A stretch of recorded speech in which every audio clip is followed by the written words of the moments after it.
அதோ. தேங்க்யூ.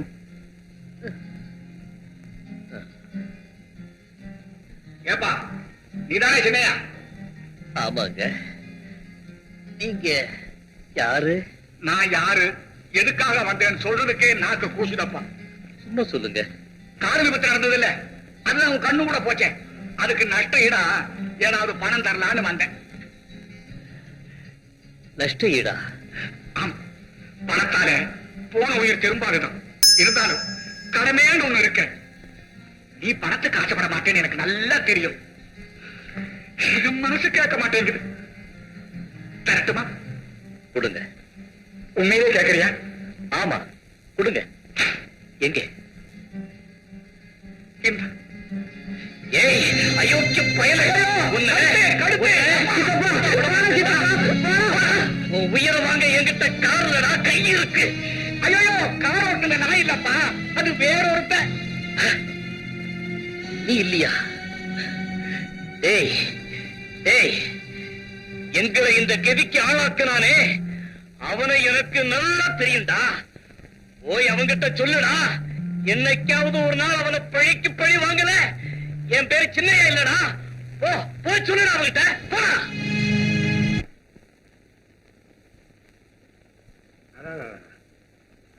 என்னப்பா சிவா, எஜமா பாத்தியா என்ன வேகமா போற மாதிரி போட்டுருக்கான். நல்லா இருக்கு எஜமா, நல்லா இருக்கு எஜமா. இதையும் எங்க அம்மா சொல்லி வாங்கி கொடுத்து சொல்றேன். 120 ஸ்பீட்ல போகுமா எஜமா? வந்து வந்து என்ன வந்து சொல்லாம முடியல, சொல்லாம இருக்கவும் முடியல எஜமா. சும்மா சொல்லப்பா. சொல்றேன் எஜமா, இனிமே நீங்க காரை ஓட்டக்கூடாதுங்க. ஏய், நான் கார் ஓட்டலன்னா எனக்கு தூக்கமே வராது, தெரியுமில்ல? நடந்தது தெரியாம இப்படி குழந்தை மாதிரி பேசுறீங்களே எஜமா. அப்படி என்ன நடந்தது? யாருக்கும் சொல்ல மாட்டீங்களே? இல்ல, சத்தியமா சொல்ல மாட்டீங்களே? சொல்ல மாட்டேன். சொல்றேன், சொல்லு. சொல்றேன் எஜமா. செல்வபுரத்துக்கிட்ட உங்க கார்ல அடிபட்டு ஒருத்தனுக்கு கண்ணு போச்சு, இன்னொருத்தருக்கு உயிரே போச்சு எஜமா. ஐயோ, யாருமே சொல்லி. அம்மா அத ஒரு வழியா சரி பண்ணிட்டாங்க. அதை அப்படி சரி பண்ண முடியும்? டிரைவர் கோபால் இல்ல, அவன் அந்த தப்ப அவன் மேலே போட்டுட்டான் எஜமா. என்ன கொடுமை இது? கூடாது. நான் தவறு செய்ய இன்னொருத்தன் தண்டனை அனுபவிக்கிறதா? கூடாது, கூடாது. சின்ன எஜமா, சிவா, நான் இப்ப போலீஸ் ஸ்டேஷன் போய் குற்றம் செய்து நான் தான் உண்மை சொல்லி கோபாலுக்கு விலை வாங்கி கொடுத்துறேன். எஜமா எஜமா, நான் சொன்னதுனால விபரீதம் வந்துருச்சு எஜமா. விபரீதம் மாதிரி? சிவா, நீங்க பாக்கிய எவ்வளவு உதவி செய்ய தெரியுமா? சிவா, நான் சாகிற வரைக்கும் இந்த உதவி மறக்கவே மாட்டேன். எஜமா, அம்மா. விஜய், விஜய், இங்க அவசரமா போறேன். அம்மா, இதுவரையிலும் அவசியம் இல்லாமத்தான் அவசரப்பட்டேன். இப்பதான் என் அவசரத்துக்கு அவசியம் வந்திருக்கு. நில்லு விஜய், போலீஸுக்கு போறதாக சிவா கிட்ட சொன்னீங்க. ஆமா, என் மனசாட்சி நான் போன்னு தோசு. அதனால விஜய், உன்னை பெத்த தாய்னா ஒரே ஒரு கேள்வி கேட்கிறேன், பதில் சொல்றியாப்பா? என்னம்மா, நீதிமன்றத்தில் 100கணக்கா கேள்வி கேட்க போறாங்க, அதுக்கெல்லாம் நான் பதில் சொல்லித்தான் ஆகணும். ஏமா, உங்க கேள்விக்கு நான் பதில் சொல்ல மாட்டேனா? சீக்கிரம் கேளுமா. விஜய், ஒரு குறுகலான தெருவில் நீ காரை ஓட்டிட்டு போற. ஒரு சின்ன பையன் பள்ளிக்கூடத்துக்கு நேரமாச்சேன்னு வேகமா ஓடி வந்தவன் உன் காருக்கு நேரா வந்துடுறான். அந்த சமயம் பார்த்து கார்ல பிரேக் பிடிக்கல. பிரேக் பிடிக்கணுமா? இடது பக்கம் திருப்பி போறேன். இடது பக்கம் ஒரு வாலிபம் மேலுக்கு போயிட்டு இருக்கான். அவன் மேல மோதுவியா? ஏமா, வலது பக்கம் இடம் இருக்குல்ல, அந்த பக்கம் போறேன். கோச்சுக்காது விஜய், வலது பக்கம் 90 வயதான ஒரு கிழவன் நடந்து போயிட்டு இருக்காரு. சொல்லு விஜய், நீ யாரை காப்பாற்றணும்னு நினைப்பு? சொல்லு.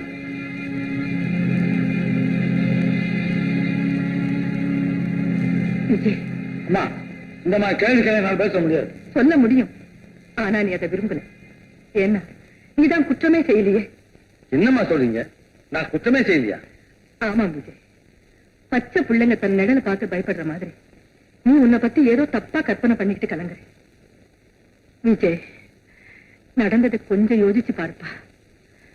15-20 பள்ளி பிள்ளைங்களை காப்பாத்துறதுக்காக தானே திடீர்னு உன் கார பள்ளத்துல இருக்கிறேன். ஆமா. அந்த பள்ளத்துல ஒரு பெரிய மரம் இருந்துச்சுல்ல? ஆமா.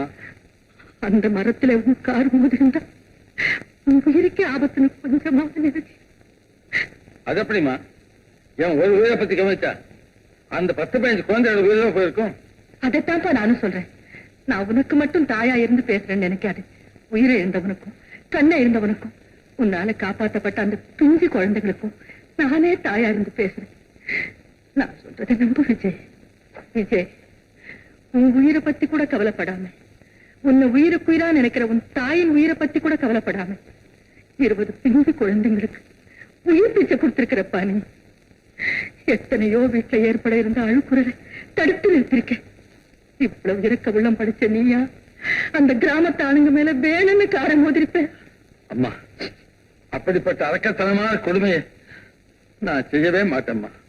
அது சரி, உன் காருக்கு முன்பக்கத்திலேயே அவங்க அடிபட்டாங்க. இல்லையே, அவங்க அடிபட்டதே எனக்கு தெரியாதே. அதைத்தானே நானும் சொல்றேன்.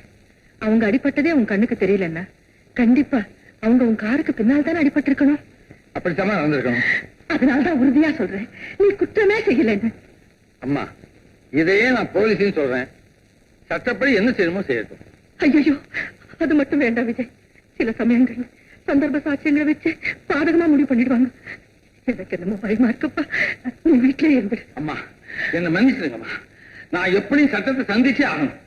அப்பதான் என் மனசு நிம்மதியாகும். விஜய், போ விஜய், போ. நீ குழந்தையா இருக்கிறப்ப உனக்கு தொட்டில் கட்ட ஆட்டினே அந்த கயிறு இன்னும் பத்திரமாக இருக்கு. அந்த தொட்டில் கயிறு என் கழுத்துக்கு தூக்கு கயிறா மாறட்டும். நீ போலீஸுக்கு போ. நீ போலீஸுக்கு போறதுக்கு முன்னே நான் செத்து போற தேடி உன்னை முந்திக்கிட்டு அங்க வந்து நிற்கும். நீ கதறி கதறி அழுதாலும் நான் திரும்பி வர மாட்டேன். நீ அம்மாவை கூப்பிட நான் உயிரோடு இருக்க மாட்டேன். அம்மா, அம்மா, அம்மா, அம்மா, என்ன மன்னிச்சிருங்கம்மா. என்ன மன்னிச்சிருங்கம்மா. அம்மா,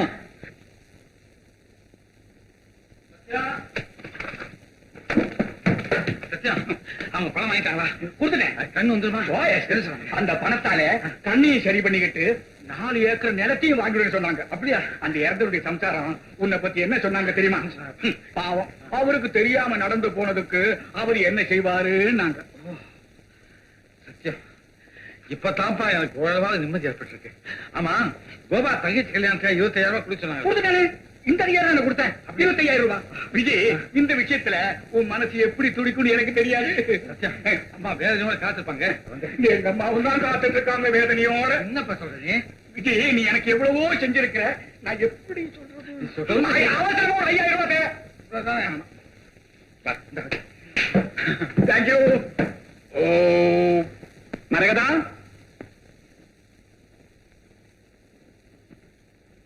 வாங்க வாங்க. இப்பதான் வர்றீங்களா? போன காரியமெல்லாம் நல்லபடியா நடந்ததா? அது சரி, கோபால ஏன் போலீசார் அரெஸ்ட் பண்ணிட்டு போயிருக்காங்களாம்? ஏதோ ஆக்சிடென்ட் பண்ணிட்டானா? கோபாலாவது ஆக்சிடென்ட் பண்றதாவது? டிரைவர் இருந்து ஆக்சிடென்ட் பண்ண மாட்டானா? இங்க பாரு, எச்சரிக்கை, பொறுமை, இதுக்கு இன்னொரு பேர் தான் கோபால். சரி, விபத்து எங்க நடந்தது? செல்வபுரத்துல. கோபால் ஏன் அங்க போனான்? அவன் தங்கச்சிக்கு மாப்பிள்ளை வீடு பார்க்க போனானா? ஓஹோ, அதுக்கு நீ கார் கொடுத்து அனுப்பினியாக்கம்?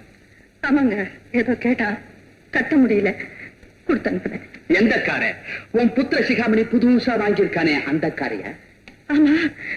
ஏன் இப்படி மடக்கி மடக்கி கேள்வி கேட்கறீங்க? ஒளிஞ்சுகிட்டு இருக்கிற உண்மை ஒரே கேள்வியில வெளியே வராதே, அதனாலதான். கோபால குத்தத்தை ஒத்துக்கிட்டு இருக்கான். இல்ல, நீதான் அவனை சம்மதிக்க வச்சிருக்க. ஏன் இப்படி அபாண்டமா பேசுறீங்க? விஜயனாலே உங்களுக்கு விஷமா இருக்கு. விபத்துல ஒருத்தன் செத்தா, ஒருத்தன் கண்ணு போச்சு, இதுக்கெல்லாம் காரணம் விஜயன் தான் சொன்னா உங்களுக்கு சந்தோஷமா இருக்கும் இல்லையா? மரகதம், நீ பொய் சொல்லி பழக்கப்படாதவர், அதனாலதான் உன் உடம்பு இப்படி நடுங்குது. அதெல்லாம் ஒண்ணும் இல்ல.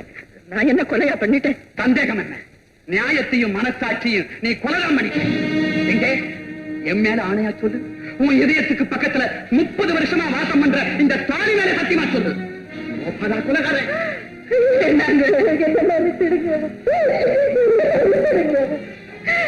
என் பிள்ளைய போலீஸ் பிடிச்சிட்டு போனா என்னால தாங்க முடியாது, என்னால தாங்கவே முடியாதுங்க. உன் பிள்ளை மட்டும்தான் பிள்ளையா? மரகதம், உன்னை ஒரு தெய்வமா நினைச்சு உன் பேச்ச ஆணையா மதிச்சு நடந்துக்கிற கோபால இப்படி செய்யாத ஒரு குத்தத்துக்காக தண்டனை அனுபவிக்க வச்சிருக்கியே. இனி நீ மட்டும் நிம்மதியா வாழ முடியும்னு நினைக்கிறியா? அம்மா, அம்மா, சத்தியம் 20,000 ரூபாய் கொடுத்தானா? என் பேரையும் எடுத்து சொன்னானா?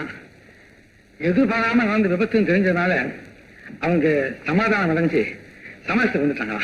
அப்புறம் என்ன மரகதம், உங்ககிட்ட ஏராளமா பணம் இருக்கு, உன் மகன் காரை ஏற்றி கொல்றதுக்கும் ஏராளமா ஏழைங்க இருக்காங்க. சரியான அடிச்சு நொறுக்குங்க. அப்பா பயம். ஒரு கொலைகாரனுடைய அப்பன்னு சொல்லிக்கிறதுக்கே எனக்கு அருவருப்பா இருக்கு. அப்பா ஏதோ எதிர்பாராம நடந்து போயிடுச்சு. ஒரு மனிதன் வேணும்னு சொல்றதுக்கு எனக்கு வெறியா பிடிச்சு போயிருக்கு. அப்பா நான் தெரியாம தவறு செய்தப்பா, ஒத்துக்கிறேன். போன உயிரை மீட்கிறதுக்கு எத்தனை கோடி ரூபாய் செலவு பண்ணாலும் முடியாதுன்னு எனக்கு நல்லா தெரியும்ப்பா. அப்பா காகித நோட்டையும் மனித உயிரையும் ஒரே மாதிரி இலை போல நான் அவ்வளவு கொடிவல்லப்பா. அப்படி நீ நினைக்கிறவனா இருந்தா பாவத்துக்கு பரிகாரமா போலீஸ்ல நீ சரண்டர் ஆயிருக்கணும். அம்மாவோ நான் போலீஸுக்கு போனா தூக்கு போட்டு சாவேன்னு சொல்லிட்டாங்க. நான் போலீஸுக்கு போவேனா அம்மா உயிரை காப்பாற்றுவேன். அப்பா தயவு செஞ்சு என் இக்கட்டான நிலைமை கொஞ்சம் உணர்ந்து பாருங்கப்பா. நான் உணர்றது இருக்கட்டும். கோபாலோட குடும்பம் சந்தியில நிக்குதே, அதை யார் உணர்ந்து பாக்குறது? ஏங்க விஜய் நான் கோபால போலீஸ் போக சொன்னா விஜயனோட நல்வாழ்க்கையில கோபாலுக்கு அக்கறை இருந்துச்சு, அதனால தியாகம் பண்ணா. அதுக்கு பதிலாக நம்ம விஜய் கோபால் குடும்பத்தை காப்பாத்த போறாரு. இவனை காப்பாத்தவே 9 பேர் வேண்டி இருக்கு. இவன் அவன் குடும்பத்தை காப்பாத்த போறானோ? சரி சரி, உங்ககிட்ட எதுக்கு வீண் பேச்சு? இவனை எங்க ஒப்படைக்கணும்னு எனக்கு தெரியும். ஐயா, ஏங்க, வேண்டாங்க.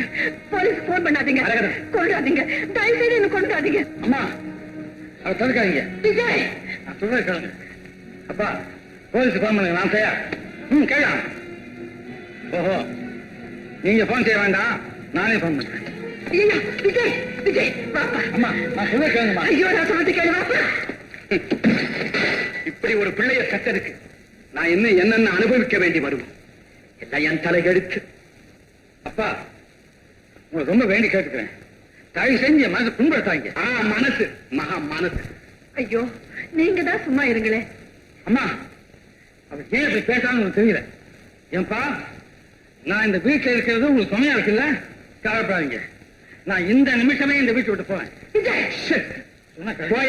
போய் என் பிள்ளைன்னு சொல்லிக்காம வாழ்ந்து காட்டு பார்க்கலாம்.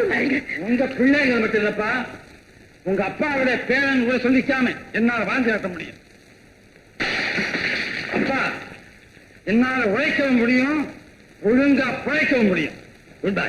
விஜய் விஜய் போகாதே போகாதே, உன்னால கஷ்டப்பட முடியாது. ஒருவேளை பத்து கூட உன்னால தாங்கிக்க முடியாதுப்பா. அம்மா நீங்க கூட என்ன தவறா புரிஞ்சுக்கீங்களே. இந்த பாச உறவு என்னை விட்டு போனாலும் அம்மா உங்க தாய் அன்புக்கே அது எனக்கு போதும். நான் வரேன். தைரியமா விஜய் எனக்கு விஜய் போறாங்க பாத்துருக்கீங்களே. விஜய் விஜய் போகாதே, என்ன தனியா விட்டு போகாதேப்பா. அது எப்படிமா முடியும்? உங்களை இதயத்துல தெய்வமா ஏற்றிட்டு போனா விஜயனை என் பிள்ளைன்னு சொல்லி வெட்கமா இருக்குன்னு சொன்ன இதே அப்பா நாளைக்கு நான் தான் விஜயனோட அப்பா பெருமையா சொல்லிக் கொள்றேன் நிலைமை உண்டாக்க போறேன். அப்பா பத்திரமா பாத்துங்க. விஜய் என்னங்க என்னங்க, உங்க அண்ணனையும் கம்பி என்ன வச்சுட்டேன். இன்னும் நீ இந்த வீட்டுல இருந்தீனா என்னையும் முழுங்கி தண்ணியை குடிச்சிருவேன். உனக்குன்னு ஒரு ஆள் கூட எல்லாமே போயிடும்.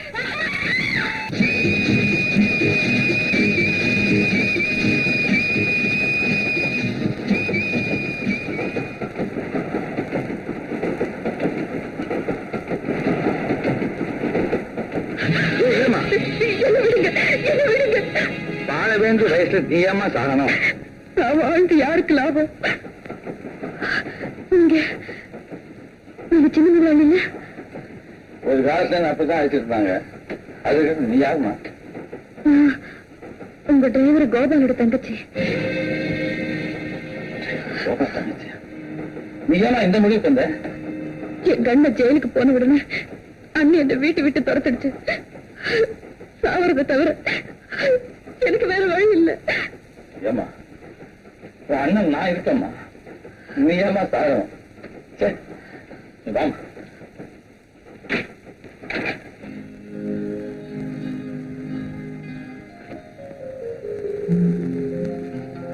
ஆமா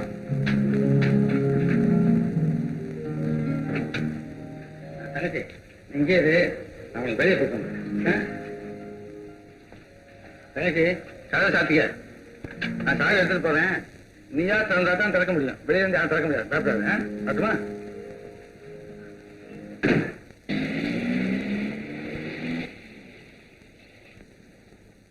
வாங்க சார், வாங்க சார், வாங்க சார். அடடே, என்னையா சௌக்கியமா இருக்கியா? உங்க புண்ணியத்துல சௌக்கியமா இருக்கேன் சார். சார், பாட பாக்குற போதெல்லாம் பூனை ஞாபகம் வர்ற மாதிரி அழகான பொண்ணுங்களை பாக்குற போதெல்லாம் எனக்கு ஐயா நினைப்பு தான் வருது. பொண்ணு யாருன்னு சொல்லு. எங்க அக்கா மகளே தான். ரேட்டு எல்லாம் இப்படி கோவா பிரசுக்கு தகுந்த மாதிரி குடுங்களே சார். இந்தயா உனக்கு. சார் சார், இந்தயா 73ஆம் நம்பர்ல இருக்கு பாப்பா, எதுக்கு போட்டுங்க தாப்பா.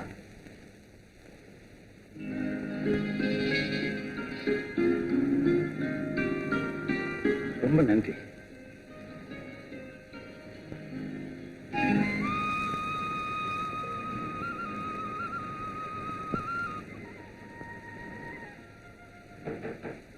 இது வந்துட்டேனா?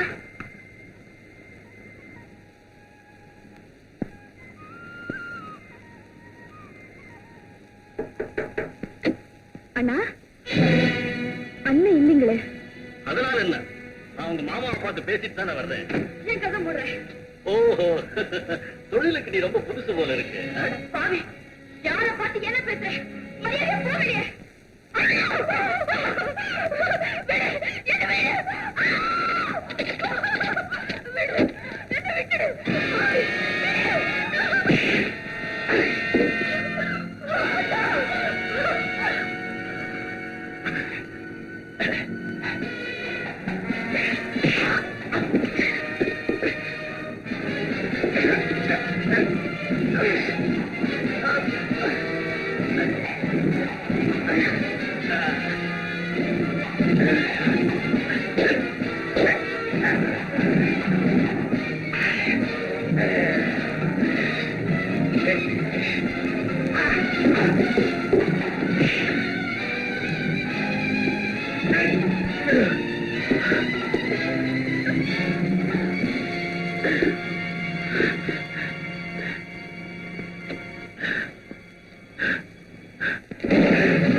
என்ன அவனை சும்மா விட்டுட்டீங்க? பிடிச்சு போலீஸ்ல ஒப்படைங்க. வேணையே வேண்டாம். ஏன்னா ஏன்னா போலீஸுக்கு போனா என்ன தெரியுமா? நீ யாரு, இவன் யாரு, இப்படிதான் கேள்வி மேல கேள்வி கேட்பாங்க. கேட்டா நான் தற்கொலை பண்ணிக்க போனப்போ இவதான் காப்பாத்தினாருன்னு சொல்லுவேன். போதும், உடனே உனக்கு 3 வருஷத்துக்கு மேல ஜெயில் தண்டனை கிடைக்கும். ஏன்னா என்ன தற்கொலைக்கு முயற்சி பண்றது அவ்வளவு குற்றம் தெரியுமா? அது மட்டும் இல்ல, என்ன கேட்பாங்க, ஏய் நீ யார், கல்யாணமாகாத பொண்ணை ஹோட்டலுக்கு ஏன் அழைச்சிட்டு வந்த? ஐயோ, எவ்வளவு பெரிய பழி சுமத்துவாங்க தெரியுமா? ஐயோ, அப்படின்னா உண்மையே சொல்லக்கூடாதா? ஐயோ, இதுக்காக நீ பொய் சொல்ல கத்துக்காதமா, உண்மையைத்தான் சொல்லணும். ஆனா கோர்ட்ல மட்டும் உண்மை நிரூபிக்கிறதுக்கு சாட்சியம் தேவைப்படுது. அது என்னமோ எனக்கு இருக்கவே பயமா இருக்குண்ணா. உன்னை யாரும் இங்க இருக்க சொன்ன? வீட்டை பார்த்தாச்சு, அட்வான்ஸும் கொடுத்தாச்சு, மூட்டை எடுத்துக்க போடுவோம். ஓ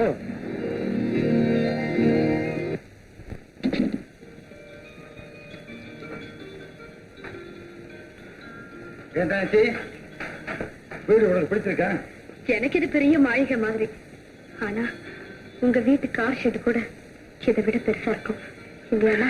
ஆமா ஆமா, பெருசா தான் இருக்கும். ஆனா அங்க இருக்கிற மனசுதாமா ரொம்ப சிறுசா போச்சு. நீ வழியில பாக்குற பிளாட்பாரத்துல எத்தனை பேர் குடும்பம் நடத்துறாங்க.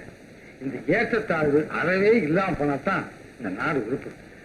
அண்ணா, நீங்க பணக்கார வீட்டுல பிறந்திருந்தாலும் உங்க மனசு எப்பவுமே ஏழைகள் பக்கமே இருக்கு. என்ன சொன்ன? எப்பவுமா? ஆமாமா, எங்க அம்மா தான் சொல்லி கொடுத்தாங்க. இத பாரு, இப்ப என்ன பாராட்டிட்டு இருக்காது. எங்க அம்மா என்ன கண்டிக்காம பாராட்டி தான் நான். சரி தங்கச்சி, நான் வெளியே போய் வீட்டுக்கு வந்து சாமான வாங்கிட்டு வரேன். அதை சாத்தி சாப்பா போட்டு ஜாக்கிரதை. நான் வந்து தட்டி குரல் கொடுத்த தான் தொடங்கணும். சரிங்க. சிரிக்கிறேன், ஜாக்கிரதை.